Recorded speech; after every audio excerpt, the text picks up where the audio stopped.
ஒரு 14 வயசு பொண்ணை கடத்திட்டு வரான். அவனுக்கு தோன்றப்ப அவ கூட வந்து தப்பாக இருந்திருக்கான். 10 வருஷமாக 3 பொண்ணுகளை ஒரே வீட்டில் அடைச்சி வச்சு அந்த 5 குழந்தைகளையுமே வயிற்றில் வச்சே கொல்லணுன்றதுக்காக 2002 வருஷம் ஆகஸ்ட் 23 மிஸ்லா நைட்டுங்கிற பொண்ணு அவங்க கசின் வீட்டிலேருந்து திரும்பி வீட்டுக்கு போகிற வழியில் காணாமல் போயிடுறாங்க. போலீஸுமே அவங்களை கண்டுபிடிக்கிறதுல பெருசாக இன்ட்ரெஸ்ட் காமிக்கவே இல்லை. எதனாலனா மிஸ்லா காணாமல் போயிருந்தப்போ அவங்களுக்கு வயசு 21 ஆயிருந்துச்சு.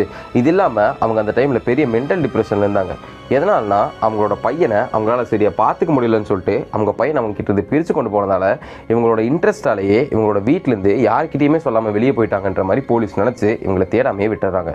இது நடந்த 1 வருஷத்துக்கு அப்புறமா ஒஹையோவில் சரியாக பொண்ணு காணாமல் போன இடத்துலையே அமாண்டா பெரிங்கிற 16 வயசு பொண்ணு அவரோட பர்த்டேக்கு முன்னாடி பர்கர் கிங்கில் பார்ட் டைமாக வேலை பார்த்துட்டு திரும்பி அவரோட வீட்டுக்கு போகிற வழியில் காணாமல் போகிறான். அமாண்டா காணாமல் போய் 1 வாரம் வரைக்குமே போலீஸ் என்ன நினச்சாங்கன்னா அவளாவே வாலண்டியராக வீட்டை விட்டு வெளியே போயிட்டா நினச்சிட்டு இருந்த சமயத்தில் தான் அமாண்டாவோட வீட்டுக்கு அவரோட ஃபோன்லேருந்தே ஒரு கால் வருது. அந்த காலில் என்ன சொல்லியிருந்தாங்கன்னா, I have Amanda, she is fine and will be coming in couple of days. அதாவது அமாண்டா என் கூட தான் இருக்கா, நல்லாவும் இருக்கா, இன்னும் 2 நாளில் திரும்பி அவள் வீட்டுக்கு வந்துடுவா அப்படின்னு சொல்லியிருந்தாங்க. இந்த கால் வந்தோடனே போலீஸ் அமாண்டாவை தீவிரமாக தேட ஆரம்பிக்கிறாங்க. ஆனால் 1 வருஷம் ஆகியுமே அமாண்டாவை போலீஸ்னால் கண்டுபிடிக்கவே முடியல. 1 வருஷத்துக்கு அப்புறமா அமாண்டாவை கண்டுபிடிச்சாங்கன்னு கேட்டிங்கன்னா இல்லை. 1 வருஷத்துக்கு அப்புறம் சரியாக அமாண்டா காணாமல் போய் கொஞ்சம் தூரம் தள்ளியே இன்னொரு பொண்ணு காணாமல் போகிறான். இந்த பொண்ணோட பேர் ஜியானா. இவ காணாமல் போகும்போது இவளுக்கு வெறும் 14 வயசு தான் இருந்திருக்கு. அமெரிக்காவில் ஏதாவது ஒரு பையனோ பொண்ணோ காணாமல் போய் அவங்களுக்கு வெறும் 17 வயசு கீழே இருந்து அவங்கள யாராவது கடத்திருப்பாங்களான்ற ஒரு டவுட் இருந்துச்சு அப்படின்னா ஆம்பர் அலர்ட் அப்படிங்கிற ஒரு அலர்ட் கொடுப்பாங்க. அந்த அலர்ட்டில் நம்ம ஊரில் காணவில்லை அப்படின்ற போஸ்டர் பார்த்துருப்போம்ல, அதே மாதிரி இவங்க ஊரில் என்ன பண்ணுவாங்கன்னா, இவங்க காணாமல் போயிட்டாங்க, இவங்களை கண்டுபிடிக்கிறதுக்கு எங்களுக்கு ஹெல்ப் பண்ணுங்கன்னு சொல்லிட்டு டிவியில் ரேடியோலலாம் பப்ளிஷ் பண்ணுவாங்க. ஆனால் இந்த விஷயம் ஜியானாக்கு மட்டும் நடக்கவே இல்லை. இதனால் ஜியானாவோட அப்பா என்ன சொல்லியிருந்தாருன்னா, ஏதாச்சும் டீனேஜ் பொண்ணை யாராச்சும் கடத்துனாங்களோ இல்லை அவங்களாவே வீட்டை விட்டு வெளியே போயிருந்தா கூட இந்த அலர்ட் கொடுக்கணும், என்னோட பொண்ணுக்கு தான் இந்த விஷயம் நடக்கல, இனிமேலாச்சும் இந்த லாவை மாற்றுங்கன்னு சொல்லியிருந்தார். ஜியானா காணாமல் போய் 1 வருஷத்துக்கு அப்புறமா கடத்தினவன் இவனாக தான் இருக்குன்னு சொல்லி சஸ்பெக்ட் பண்ணி FBI ஒரு போஸ்டரை நியூஸில் பப்ளிஷ் பண்ணுறாங்க. இவனுக்கு 25லேருந்து 35 வயசு வரைக்கும் தான் இருக்கும். ஹைட்டு 5 foot 10 இருப்பான். பார்க்கறக்கு ஒரு 75லேருந்து 85 கிலோ இருக்கிற அளவுக்கு இருப்பான். இவனோட கண் பச்சை கலரில் இருக்கும்னு நினச்சி FBI இவனை தேட ஆரம்பிக்கிறாங்க. ஆனால் 10 வருஷம் ஆகியுமே FBIனால் இந்த கிட்னாப்பரை கண்டுபிடிக்கவே முடியல. காணாமல் போன 3 பொண்ணுகளுமே கிடைக்காது அப்படின்னு நினச்சிட்டு இருக்கும்போது தான் போலீஸ் ஸ்டேஷனுக்கு 10 வருஷத்துக்கு அப்புறமா ஒரு கால் வருது. அந்த காலில் police, fire, or ambulance? I'm the police. Okay, and what's going on there? I've been kidnapped and I've been missing for 10 years and I'm here. I'm free now. Okay, stay there with those neighbors. Talk to the police when they get there. Okay. Thank you. And I'm Amanda Berry. I've been on the news for the last 10 years. நான் Amanda பெரி. நான் 10 வருஷமாக காணாமல் போயிருந்தேன். என்னோட கடத்தி வச்சுருந்தான். ஆனால் நான் இப்போ தப்பிச்சிட்டேன் அப்படின்ற கால் போலீஸ்க்கு வந்ததுக்கப்புறமா போலீஸ் உடனே அந்த இடத்துக்கு போகிறாங்க. அந்த வீடு ஃபுல்லாக சர்ச் பண்ணி பார்க்கும்போது அமாண்டா மட்டும் இல்லாமல் அந்த வீட்டில் ஜியானாவும் மிஷலுமே இருந்தாங்க. 10 வருஷமாக 3 பொண்ணுகளை ஒரே வீட்டில் அடைச்சி வச்சு பக்கத்தில் இருக்க நெய்பர்ஸு கூட தெரியாமல் எப்படி அவன் பார்த்துக்கிட்டான். இது இல்லாமல் அந்த 10 வருஷத்தில் அவங்களுக்கு என்னென்ன டார்ச்சர்ஸ்லாம் பண்ணியிருப்பான். இந்த கிட்னாப்பர் தான் யார் அப்படின்றத பற்றி தான் இப்போ நம்ம பார்க்க போகிறோம். இவன் பேர் ஏரியல் கேஸ்ட்ரோ. இவன் எப்படி முதல் பொண்ணை கிட்னாப் பண்ணுறான்னா, மிஷல் நைட் தனியாக ரோட்டில் நடந்து போய்கிட்டு இருக்கும்போது அவங்ககிட்ட காரை கொண்டு போய் நிறுத்தி, நீங்கள் எதுக்கு இந்த டைமில் தனியாக போய்கிட்டு இருக்கீங்க, நான் வேணா உங்களை ட்ராப் பண்ணுறேனே அப்படின்னு சொல்லி ஏமாற்றி உன்னோட காரில் ஏற்றிக்கிறான். காரில் அவங்க ஏறினதுக்கப்புறமா மிஷலோட வீட்டுக்கு விடாமல் இவனோட வீட்டுக்கு காரை விட்டுருக்கான். இதை பார்த்து நோட்டீஸ் பண்ணதுக்கப்புறமா அவங்க இவங்ககிட்ட எதுக்காக நீங்கள் வேறு வழியில் போகிறீங்கன்னு கேட்கும்போது இவன் என்ன சொல்லியிருக்கான்னா, என்னோடய வீட்டில் சின்ன சின்ன பப்பீஸ் எல்லாம் இருக்குது, அதில் ஏதாச்சும் ஒன்று தூக்கிட்டு போய் உங்களோட பையனுக்கு கொடுத்தீங்கன்னா அவன் ரொம்பவே சந்தோஷப்படுவான், அதனால் நீங்கள் என்னோடய வீட்டுக்கு வாங்கன்னு சொல்லி கேட்டிருக்கான். மிஷலுமே அவன் சொல்கிறதெல்லாம் உண்மை நம்பி அவனோட வீட்டுக்கு போகிறாங்க. வீட்டுக்குள்ளே போய் பார்த்ததுக்கப்புறம் தான் ஒரு நாய்க்குட்டி இருக்கிறதுக்கான தடையுமே அவனோட வீட்டில் இல்லை. இதை பார்த்தோன்னே அவங்க தெளிவாகி அந்த இடத்துல தப்பிக்கலான்னு பார்க்கும்போது ஏரியல் கேஸ்ட்ரோ அவங்கள அடித்து செயினெல்லாம் போட்டு பேஸ்மெண்ட்டில் கிட்னாப் பண்ணி வச்சிடறான். மிஷலை கடத்தி 3 நாளைக்கு அவளுக்கு சாப்பாடு கூட கொடுக்காம தனியாக பெட்ரூமில் செயின் போட்டு கட்டி வச்சுருக்கான். இது இல்லாமல் அவனுக்கு தோன்றப்போ அவ கூட வந்து தப்பாக இருந்திருக்கான். ஒரு மனுஷன் மாதிரி அவளை ட்ரீட் பண்ணாமல் மிருகத்தை விட மோசமாக ட்ரீட் பண்ணிட்டு இருந்திருக்கான். மிஷலுக்கு தினமும் ஒரே ஒரு தடவை தான் சாப்பாடு கொடுத்துருக்கான். அவங்களுக்கு குளிக்கணும் அப்படின்னாலும் வாரத்துக்கு 2 தடவை தான் அலோவ் பண்ணியிருக்கான். இது இல்லாமல் அவங்களுக்கு ரெஸ்ட் ரூம் யூஸ் பண்ணணும்னு தோணுச்சுன்னா அவன் அந்த பெட்ரூம்குள்ளேயே பிளாஸ்டிக்கால் ஒரு பேசின் மாதிரி செஞ்சு வச்சுருக்கான். அதில் தான் நீ போய் ரெஸ்ட் ரூம் போகணும்னு சொல்லி அவங்கள வற்புறுத்தியிருக்கான்.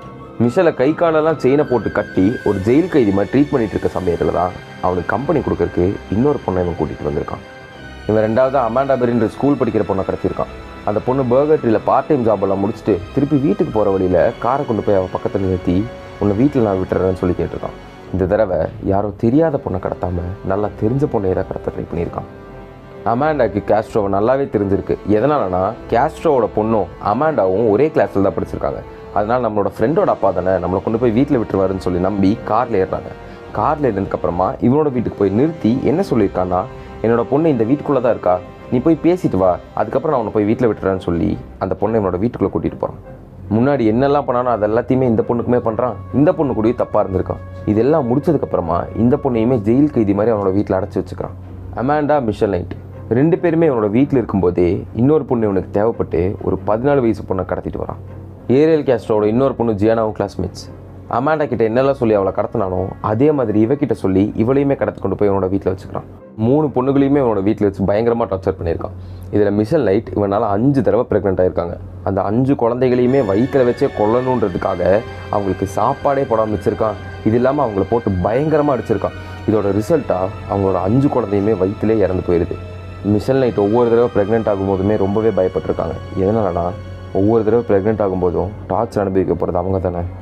மிஷல் இவன் இவ்வளோ டார்ச்சர் பண்ணதாலே அவங்களுக்கு ஒரு பக்கம் காது கேட்காம போயிடுது. இது இல்லாமல் அவ்வளோ அடி வாங்கி அவங்களோட முகம் அடையாளமே தெரியாத அளவுக்கு மாறிடுது. அமாண்டாவை கடத்தி 3 வருஷத்துக்கு அப்புறமா இன்னும் தெளிவாக சொல்லணும்னா 2006 வருஷம் கிறிஸ்மஸ் அப்போது அமாண்டா ப்ரெக்னென்ட் ஆகி அந்த குழந்தைய டெலிவரி பண்ணுற அளவுக்கு போயிடுறாங்க. ஆனால் இந்த தடவை அந்த குழந்தைய கொல்றதுக்கு அவனுக்கு சுத்தமாக இன்ட்ரெஸ்ட் இல்லைன்றதால அந்த குழந்தைய பெற்றுக்கலான்னு அவன் முடிவு பண்ணுறான். இதுக்காக அவன் மிஷல் நைட்டுக்கிட்ட போய், நீ மட்டும் அந்த குழந்தைய ஒழுங்காக டெலிவரி பண்ணலன்னா உன்னை நான் கொலை பண்ணிடுவேன் அப்படின்னு மிரட்டியிருக்கான். குழந்தைகளை விளையாடணுன்றதுக்காக காத்தூதி நம்ம ஸ்விம்மிங் பூல் மாதிரி வீட்டுக்குள்ளேயே வச்சுருப்போம்ல, அதே மாதிரி ஸ்விம்மிங் பூலில் அமாண்டா பெரி மிஷல் நைட்டோட ஹெல்ப்போட ஒரு குழந்தைய டெலிவரி பண்ணி வெளியெடுக்கிறான். 14 வயசு பொண்ணு ஜியானாவை மட்டும் அவன் அப்படியே விட்டுருவானா என்ன? அந்த பொண்ணு கூடயும் அவன் தப்பாக தான் இருந்திருக்கான். ஆனால் அந்த டைமில் எல்லாமே மிஷல் நைட்டு தான் அவள் கூடயே இருந்திருக்கான். இன்னும் சொல்லணும்னா அவங்க 2 பேரும் சிஸ்டர்ஸ் மாதிரி ஒன்றா இருந்திருக்காங்க. அந்த வீட்டிலேருந்து யாருமே தப்பிச்சிடக்கூடாதுன்னு சொல்லி அந்த வீட்டை மொத்தமாக அவர் ரீடிசைன் பண்ணி வச்சுருந்தான். அந்த வீட்டில் இருக்க எல்லா கதவுலையுமே அலாரம் செட் பண்ணி வச்சுருந்தான். இது இல்லாமல் ஒவ்வொரு கதவையுமே யார் நினச்சாலும் உள்ள திறக்கவே முடியாது, வெளியிருந்து மட்டும்தான் திறக்க முடியுன்ற மாதிரி அவன் மாற்றி வச்சுருந்தான். இது இல்லாமல் வீட்டுக்குள்ளே இருக்க பொண்ணுகளை பெரிய பெரிய சங்கிலி பூட்டெல்லாம் போட்டு கட்டி வச்சுருந்தான். சில டைம் இவன் வீட்டுக்கு கெஸ்ட் வந்திருக்காங்க. அந்த டைமுமே 3 பொண்ணுகளுமே இவன் வீட்டில் தான் இருந்திருக்காங்க. அப்போ அந்த பொண்ணுக்கிட்ட போய் இவன் என்ன சொல்லியிருக்கான்னா, அமைதியாக இருக்கணும், அப்படி இல்லைன்னா என்ன ஆகணும் உங்களுக்கே தெரியும் அப்படின்னு சொல்லி மிரட்டியிருக்கான். இந்த 3 பேர்த்துக்கிட்ட இவன் இப்படி நடந்துக்கிட்டாலுமே அந்த புதுசாக பிறந்த குழந்தைகிட்ட நல்லா நடந்திருக்கான். அந்த குழந்தை இவன் அப்பா மாதிரி பார்த்துட்டு இருந்திருக்கான். இவனோட அம்மா வீட்டுக்கு அந்த குழந்தைய கூப்பிட்டு போயிருக்கான். அந்த குழந்தை இவங்க அம்மாவை பாட்டின்னு கூப்பிட்டுருக்கு, இவனை அப்பான்னு கூப்பிட்டுருக்கு. இந்த குழந்தை பிறந்ததுக்கப்புறமா அவங்க அம்மாவை செயின் போடாமல் வச்சுருக்கான். இதனால தான் அவங்க தப்பிக்கவும் போகிறாங்க. மே மாதம் 2013 வருஷம் அவன் அமாண்டாவை கட்டி போடாமல் வீட்டை விட்டு வெளியே போயிடுறான். இதை தெரிஞ்சவொன்னே அமாண்டா வீட்டை விட்டு தப்பிக்கலான்னு ட்ரை பண்ணும்போது தான் அவங்க பயங்கரமாக பயப்பட ஆரம்பிக்கிறாங்க. எதனாலனா ஒரு நாள் இவன் கதவெல்லாம் திறந்துட்டு லாக்கெல்லாம் ரிலீஸ் பண்ணிவிட்டு வீட்டை விட்டு வெளியே போகிற மாதிரி போயிருக்கான். ஆனால் போகலை, வீட்டுக்குள்ளேயே தான் இருந்திருக்கான். இது தெரியாமல் அந்த 3 பொண்ணுகளுமே வீட்டை விட்டு எஸ்கேப் ஆகலான்னு பார்க்கும்போது அந்த 3 பொண்ணுகளையுமே பிடிச்சி பயங்கரமாக அடித்து டார்ச்சர் பண்ணியிருக்கான். இதனால் அமாண்டா ரொம்பவே பயந்துருக்காங்க. ஆனால் இதுக்கப்புறம் விட்டால் சான்ஸ் கிடைக்காதுன்னு சொல்லி அந்த கதவுக்கிட்டேருந்து கத்த ஆரம்பிச்சிருக்காங்க. அந்த கத்துற சவுண்டு கேட்டு வீட்டுக்கு பக்கத்தில் இருந்த ஒருத்தங்க வந்து அந்த கதவை உடச்சதுக்கப்புறம் தான் நான் முன்னாடி சொன்ன விஷயம்லாம் நடந்திருக்கு. அமாண்டா வீட்டை விட்டு வெளியே இருந்ததுக்கப்புறமா போலீஸுக்கு கால் பண்ணியிருக்காங்க. போலீஸ் அந்த இடத்துக்கு வந்திருக்காங்க. வந்ததுக்கப்புறம் அந்த 3 பொண்ணுகளையுமே ரெஸ்கியூ பண்ணியிருக்காங்க. 10-11 வருஷம் வீட்டுக்குள்ளேயே இருந்தவங்க வெளியே வராங்க. ஏரியல் கேஸ்ட்ரோவுமே போலீஸ் பிடிக்கிறாங்க. போலீஸ் அவங்ககிட்ட இன்வெஸ்டிகேட் பண்ணும்போது அவன் என்ன சொன்னான்னா, அவங்க யாரையுமே எதுக்குமே நான் ஃபோர்ஸ் பண்ணலை, அவங்க விருப்பத்தோடு தான் என் கூட இருந்தாங்கன்னு சொல்லியிருக்கான். இது இல்லாமல் அவன் கோர்ட்டில் என்ன சொல்லியிருக்கான்னா, ஒவ்வொருத்தங்களுக்கு ஒவ்வொரு அடிக்ஷன், சரக்கு அடிக்கிறவங்களுக்கு அது மேலே அடிக்ஷன், எனக்கு இதில் தான் அடிக்ஷன் அப்படின்னு சொல்லியிருக்கான். எல்லாத்தையும் விசாரித்த கோர்ட் இவன் பண்ண குற்றங்களுக்காக கிட்டத்தட்ட 1000 வருஷம் இவனை ஜெயிலில் வைக்கணும்னு சொல்லிடுறாங்க. எனக்கு இந்த 1000 வருஷம் தான் கொஞ்சம் புரியாமல் இருக்குது. எதனாலனா லைஃப் டைம் இருக்கலான்னு சொல்லியிருந்தா எப்படியும் அது கொஞ்சம் மீனிங்காக இருக்கும். ஏன்னா எப்படியும் ஒருத்தன் 1000 வருஷம் வாழ போகிறது இல்லைல்ல. ஆனால் எதனால் ஸ்பெசிஃபிக்காக 1000 வருஷம் சொன்னாங்க நான் சர்ச் பண்ணி பார்க்கும்போது எனக்கு தெளிவாக ஒரு எக்ஸ்ப்ளனேஷனும் கிடைக்கல. தெளிவாகவே யாரும் அதை பற்றி எக்ஸ்பிளைன் பண்ணல. உங்களுக்கு யாருக்காவது தெரிஞ்சதுன்னா அதை பற்றி கமெண்ட் செக்ஷனில் சொல்லுங்கள். ஆனால் ஜெயிலுக்கு போன ஏரியல் கேஸ்ட்ரோ வெறும் ஒரே மாதத்தில் அங்கே இருக்க பெட்ஷீட்டை யூஸ் பண்ணி